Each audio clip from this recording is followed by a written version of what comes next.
What is up, everybody? Welcome back to another episode of the Social Media Mindset. And I'm excited because I've got one of my friends on today. He is a kick butt loan officer. He just completed 75 hard. Mark, you might be one of the most shredded lenders in America at this point in your life. And you also just had a so-called midlife crisis at the age of 30, which we're going to talk about. So, Mark Karetskiy, bro, welcome to the show.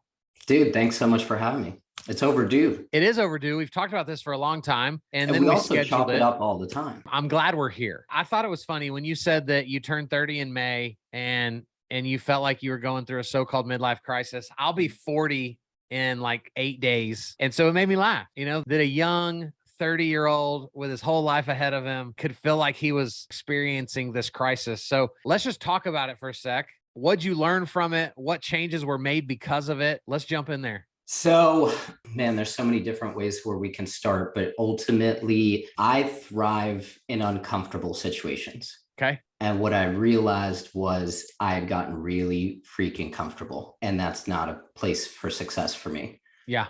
But what it really was, and I'm sure anybody listening or watching is going to be able to resonate. Yeah. When you're young, you have these ideas of what you're going to accomplish by whatever age you have in your head. Sure. And when you hit it and you haven't done things that you know you're supposed to do to actually accomplish those things that you said you were going to do, that puts you through something, right? Like you've got to go through that entire process, right? And the way that it manifested for me was I literally thought I was living in the Matrix. Like I would wake up and I would know like who was going to call me that day. Yeah. Why they were going to call me. Wow. To the point where it was like I was manifesting people calling me for sure, but it was also just weird.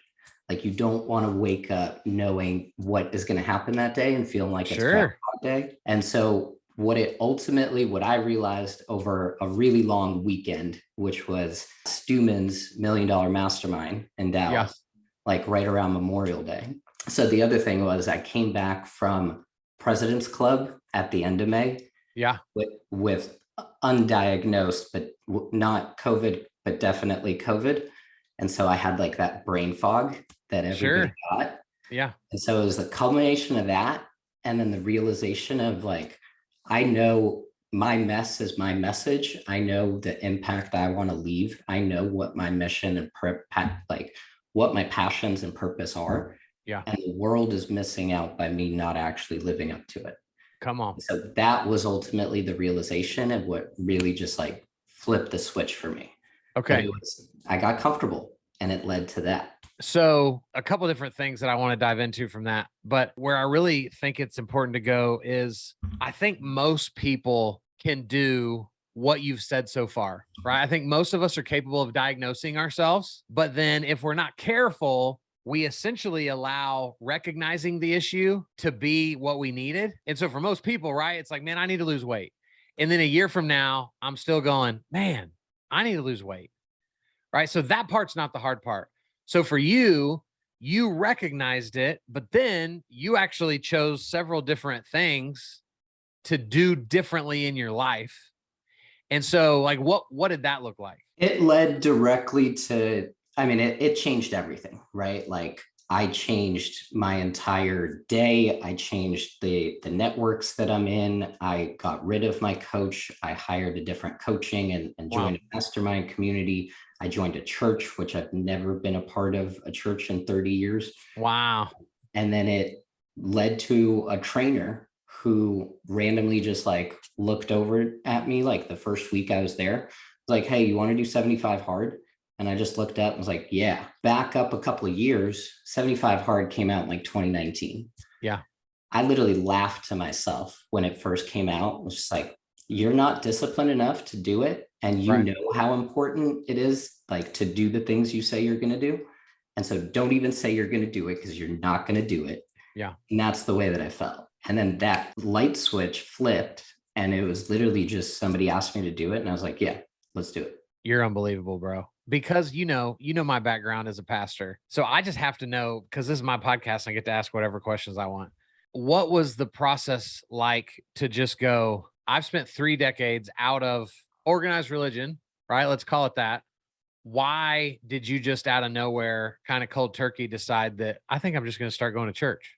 I've been wanting to. I've been interested in it. Yeah. In reality, as interesting as this is, the mortgage company that I work with actually ended up during COVID broadcasting and really pushing a lot of us to look at elevation. Uh-huh. And so that was really how I started, was during COVID, Oh, wow. just watching it on YouTube on the weekends. And I wanted to join a community, right? And Yeah. I wanted to join one that, so I guess take many, many, many steps back and also add a bunch of complicated layers to it. The way I got to America is I was a Russian Jewish refugee.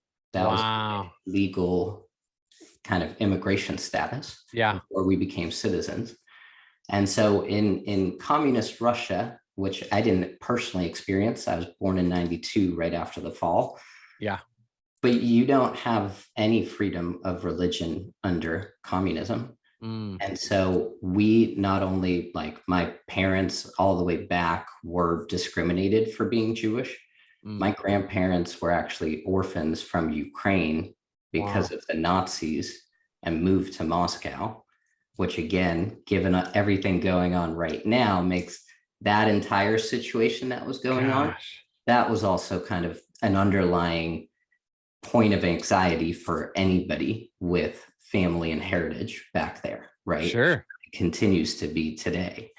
But so really it was just it's just those nudges, right, that we Yeah. get, and those signs that we get, that there's really no other way to put it, but it's signs from God. Like, Yeah. there's too many coincidences that happen that Right. they're no longer coincidences. Yeah. That was really what it was. I've been wanting to find one locally. It just happened to be that the one that was initially referred to me as, like, you need to go check this one out, Yeah. that was home, and that's Elevate Life. Yeah. With Keith Craft. Yeah. Yep. Yeah. It's Mighty awesome. Men on Saturday mornings is like the anchor to my week. Okay. So it's literally all of the guys from the church from 7 to 9 a.m. Okay. So anybody out in the Frisco area, Yeah. go check out Saturdays 7 to 9 a.m. Yeah. So what would you say, you've been doing that for a little while now. What impact has that had in your life the most?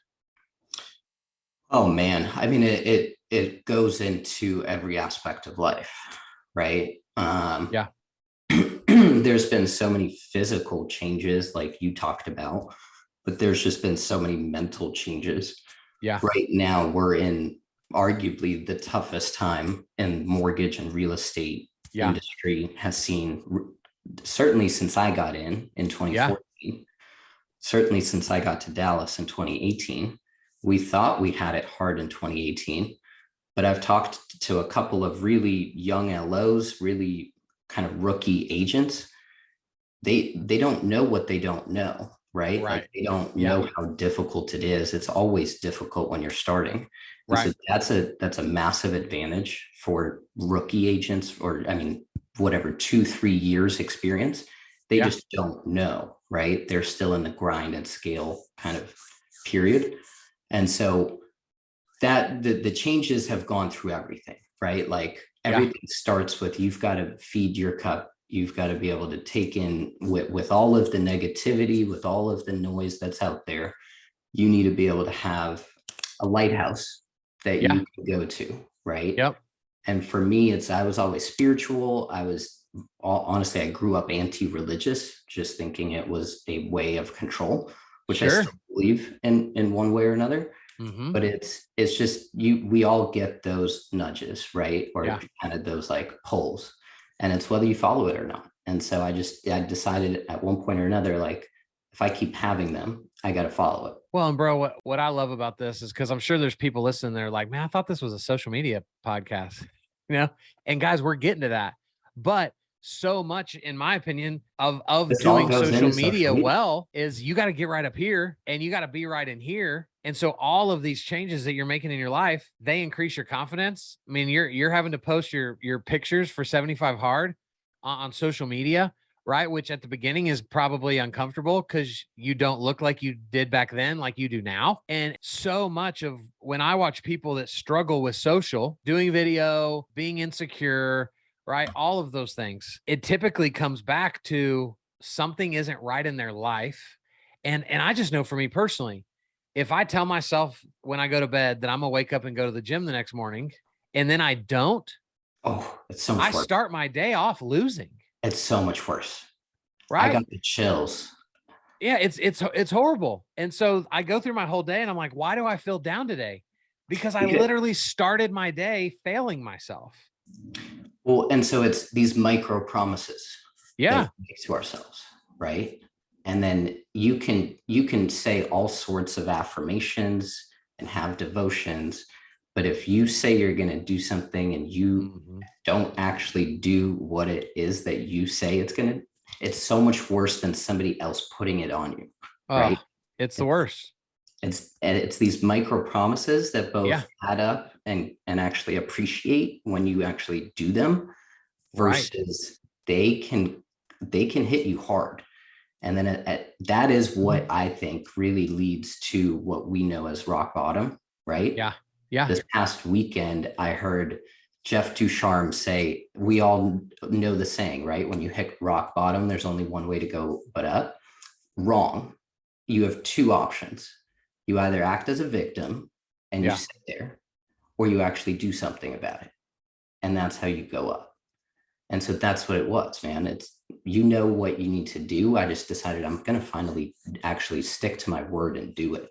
100%. Yeah, bro, you're exactly right. And that's why, for LOs, for realtors, whether it's making their calls or doing the little things, or it's people that come up to me and go, "Man, I've been meaning to do video for like 5 years."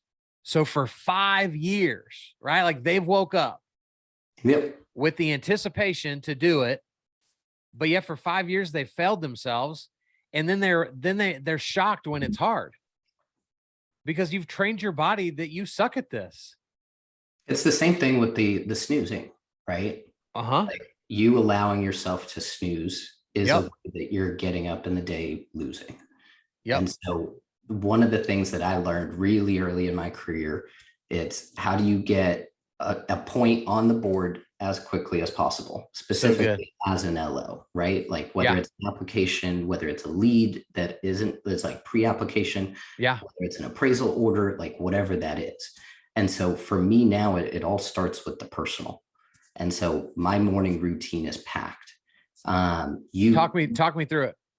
So, I mean, I've gone through so many different iterations of it. Yeah, sure. I guess to take a couple steps back, I went through, I mean, not the same thing, but so I moved out to Dallas in 2018, right?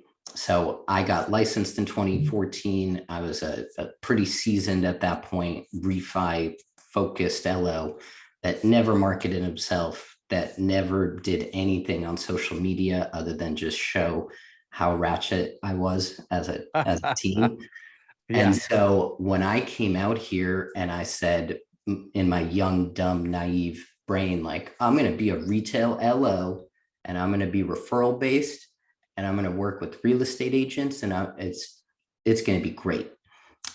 I fell flat on my face. Yeah. And so I had to figure out really who I was.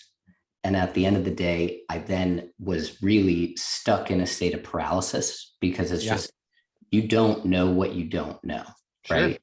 And when you keep marinating on that, it just becomes bigger and bigger and bigger. And so that's what happened to me back then. And that's what really forced me out of my shell and really forced me to look at my mornings. And so Miracle Morning was one of the first books that I actually read outside of like what I was forced to read in high school. Yeah. And that book, honestly, it changed my life. I Okay. don't do I don't do all 7 of the savers every single morning, Sure. but it's got to start with waking up early. Right now, I'm still super pubescent in my journey with God and with the Bible. Yeah. So I'm on my way to the gym. I'm listening to Bible in a Year podcast. Okay. On a way back from the gym, listening to a proverb of the day. and just Okay. starting to really listen to those. Yeah. And then I usually end the ride home with like some sort of podcast. From there, it's like healthy breakfast. For a while I was doing phase 1, it was cold shower. Oh, bro. We can talk about that later. I don't know how you do it. Honestly, so I guess to take a step back and I guess to go into that. So when I started 75 hard, I thought that was really hard. Yeah. And I didn't think like there was going to be any way that I could do it. And so then as I'm doing it, I'm like, this is amazing. Like I'm having all of these like transformations and everything. And I realized, or I get told, yeah, so once you finish 75 hard, it's actually part of a year-long Live Hard program. Oh, and wow. So here's what you need to do for phase 1. And I was like, nope, I'm out, because cold showers were on the list. Oh, and I have always hated cold showers. Man. Dude, they're like, especially after a workout in the Texas heat, cold showers are amazing. We can talk a little bit about, I mean, cold showers, again, are a way for you to change your body, right? And like what is going on, not, I guess, not only neurochemically, but like what it actually does. And so what I read, or like the way that I describe it, is when we're hot, our heart pumps blood away from our vital organs, right? Okay. So like into our extremities. Yeah. And when you submerge in cold, all of your blood gets filtered because it's all getting brought back to your vital organs. Oh. So you literally, like, the effects of it are like multiple cups of coffee and like a shot of adrenaline, and like you just feel good, right? Wow. And so I'm still doing cold showers, even though every morning. Not every morning, like these last couple of mornings where it was like really gross. I didn't, but it's okay. Actually, I guess I lied. I mean, I went back and forth. It wasn't just pure cold. So how long are you in there when it's cold? So for phase 1, it's 5 minutes. And so I got myself a little timer. Oh. And it's honestly, it's like the first 45 seconds. Those are like, ooh. And you're like, actually, like you got to focus on your breathing. And then it's like your body just adapts. And so I guess that's really what my journey, both with 75 hard, with having to overcome what I had to overcome to actually start a business from scratch. All of that comes back down to actually just that in and of itself, right? Just doing the work. Yeah. But then it's also working on yourself. I think this episode might be called like, you're a cold shower away from being better on video. Dude, doing the hard things. I mean, honestly, that is that's a great idea. Right? I hadn't thought about that, but it's like around day 50 of 75 hard, I said out loud, oh, there's no way I can do phase 1. Like I'm not doing cold showers. And I heard myself say it. And I was like, wow, you really can't do a cold shower. And so day 51, I started doing cold showers. Golly. And it's just like, I guess that all goes back to kind of that 30-year-old crisis, right? It's like, choose your hard. And if it pulls something inside of you, that means something inside of you wants you to do it. Yeah. And so do it. I'm going to try one. I'm not happy. I'm not happy about it, but this almost 40-year-old body. Ease your way into it. And I can tell you, if your body is hot and like you just worked out, it feels amazing. If you're just waking up and going straight into a cold shower or like a cold plunge, like I know some of the guys do, you're straight up like insane.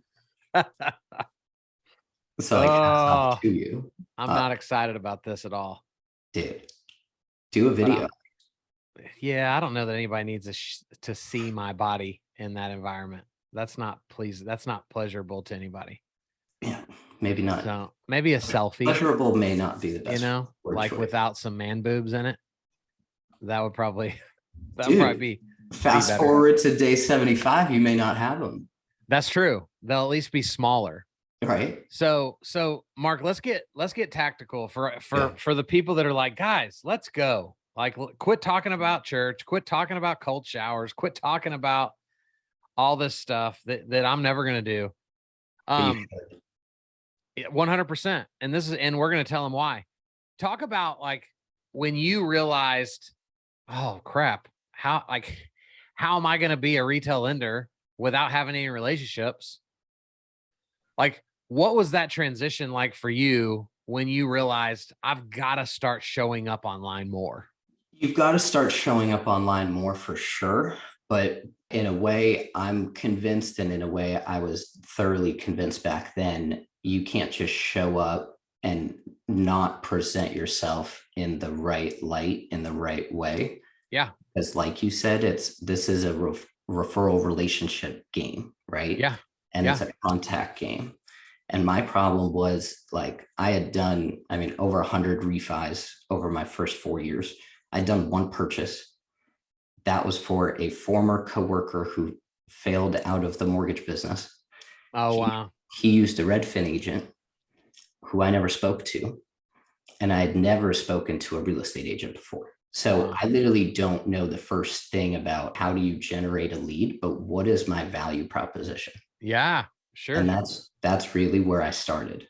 Yeah. And so what I did, I mean, I've taken anything I've learned in life, and I've learned a lot of lessons painfully. Like I learned from my mistakes. Yeah. And so I take them with me. And so the first thing I did was really market research, right? And Okay. so that meant looking at who are the actual top producing loan officers? What are they doing? What are they not doing? Who are the real estate agents? What separates a top producing agent from a non-producing agent? Yeah. What value do I actually bring to that relationship? Never mind, what do I bring to the consumer, right? Because in our business, it's this interesting dynamic where we're not just working B2B, we're also B2C. Right. And Yep. so I knew sales. I didn't know anything about marketing. I didn't know really anything about the problems that we experience during a purchase transaction. I knew homeowner challenges from Yeah. looking at, I mean, hundreds of homeowner credit applications and just looking and working with them. Yeah. But I really had no idea how stressful it is to actually go house shopping. I had no idea how stressful it was to actually pack up your house and all of your belongings and dig up everything from the attic that you had no idea that it was Mm-hmm. there, that triggers all of these emotions and all of these memories. And now you're living in that, right? Right. And so I had no idea what it took to actually fulfill a purchase loan. I had no idea what it was to actually be responsible for following up with a past client after we actually serviced them. I had no idea what social media marketing was. I had no idea what video was. Like I knew nothing. Yeah. And so that is really like the more I thought about it, the more it was like, this isn't just like a big elephant. Like this is the biggest elephant that you just signed up to eat, and it's literally about to crush you. And so it was literally just one step at a time, right? Yeah. So as you are doing all your research, you're realizing all these things. What did that start to change about the way you showed up on social media? So I mean, at that point, this is like very early in 2018. Like Yeah. I'm not on social media. Yeah. To make matters worse, like I have now restarted a Facebook Yeah. from nothing. I'm specifically not friending all my people that I know from the East Coast. So I'm like that weirdo who's got 50 friends who's adding somebody completely cold on Facebook. Yeah. I can still trace back like 75% of my business and relationships back to cold messages and cold Facebook friend requests I and love it. interactions over stories back to Facebook. Yeah. So in your cold messages, like what were you saying to people? What I realized is nobody really likes a salesperson. Yeah. Yeah. Right. And so it's really like it's a little bit of social media stalking, it's a little bit of stalking, and then it's literally what I do now, which you'll love, is I just send a video. I have people bring up in interactions with like multiple people there. Oh yeah, like I know Mark because he sent me a video. what I do today, one of my daily habits, it was one of the ones that I implemented during phase one, Yeah. because I've always done them sporadically, but without really a method to the madness. But just sending a Facebook message when it's their birthday and just doing, it's literally, hey, Kyle, just want to send you a quick message. Don't worry, I'm not going to sing for you. Just want to say happy freaking birthday. I hope you go make it the best year yet. Happy birthday. That's the script. Love it. And so I can literally do 14, 15 of those videos like I did this morning in 10 minutes, right?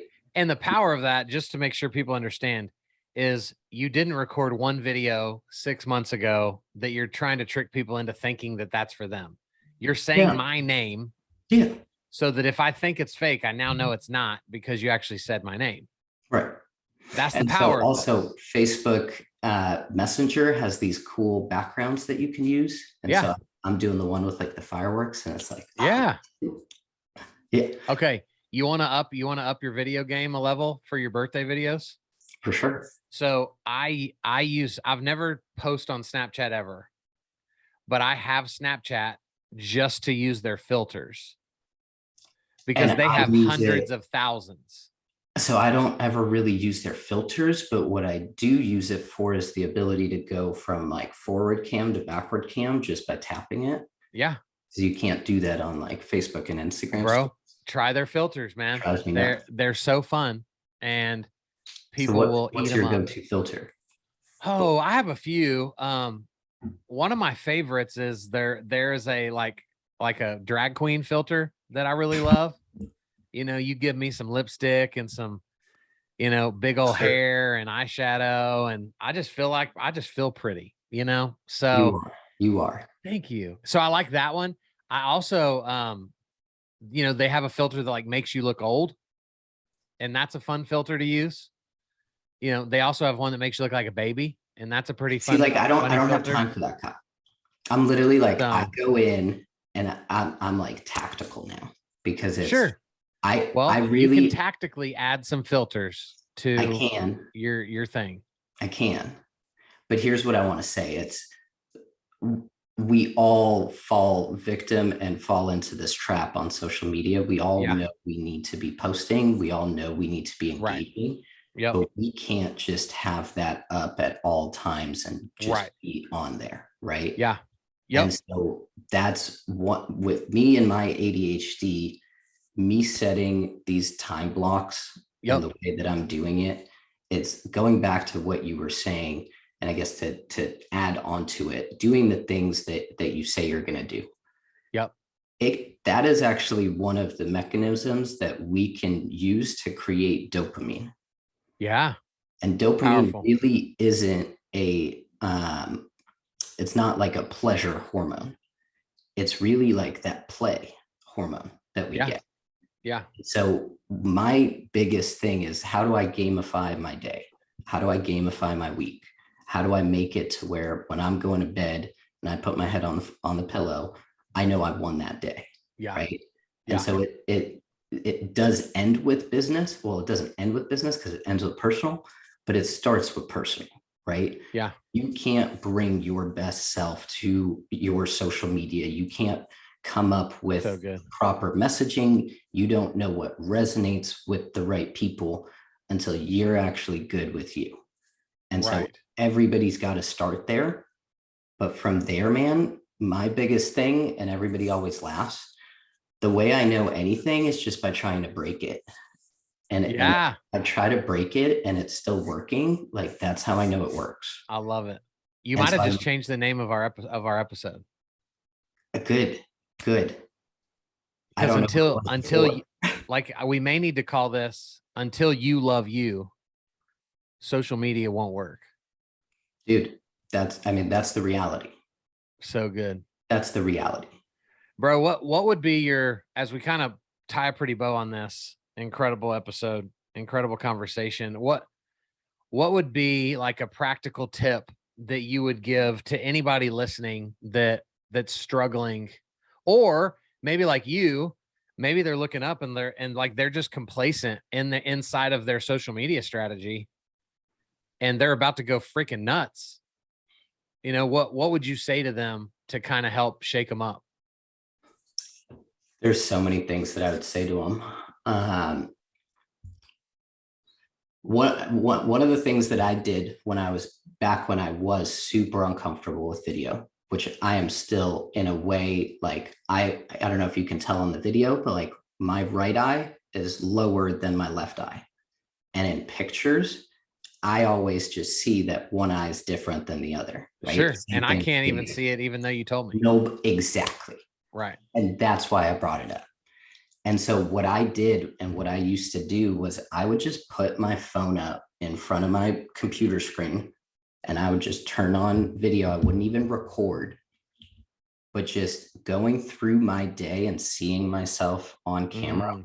Yeah. I conditioned myself to where that's not weird. So good. And so that's one of the things that I would say. You don't even need to post in the beginning. Just see yourself on camera. Yeah. And you will become more comfortable seeing yourself on camera. I love that. Right. But so from there, it's really, as opposed to doing what you think is a one-to-many video, every video is a one-to-one video. Yeah. Whether you're actually saying that person's name, like we were just talking about, or whether it's you're just communicating to one audience, right? It's not y'all, it's not, hey guys, it's, hey, I wanted to tell you. And it's the message that all of us in real estate, part of the difficulty is actually niching down, right? Yeah. Like yeah. we can service everybody, right? Right. When you try to do that, you don't give yourself any ability to actually create a targeted message. And that's where it's nobody knows you about anything. It's you're just that agent. Yeah. And so getting tactical with what that is and then communicating, even if you have, like me, multiple pillars, like I'm the first time home buyer guy, I'm the VA friendly guy, I'm the move up buyer guy. I'm really not the jumbo guy. I'm really not the construction loan guy. Yeah. I'm really not necessarily, like, we do a couple bank statement and like outside the box investment loans, but it's like, that's not my bread and butter. Sure. And so it's all of these pillars that we have, we can communicate to that target market, what is relevant to them. What are their fears? What are their insecurities? I love it. Everybody has them about real estate. You actually know real estate. Just go out there and from an educator and like a servant leadership perspective, just go out there and educate. People don't know what we know. One of my only regrets in life is back when I realized I was leaving the call center world and moving across the country to start the retail world. Yeah. I had an idea. I was like, I should start a vlog. If I could have just captured that transition back then, we literally could, I mean, we would have years of content at this point. Oh, heck yeah. And we could be repurposing all of that. Yeah. But it's whenever you're new in a journey, you've got to be learning at least one new thing every single day. And so one of my biggest recommendations is actually record yourself regurgitating what you just learned. Come on. Do it for yourself, but in reality, like that is going to help others. It's also going to create authority over time. And you're going to become that person for your network that is that real estate person, not just a real estate person.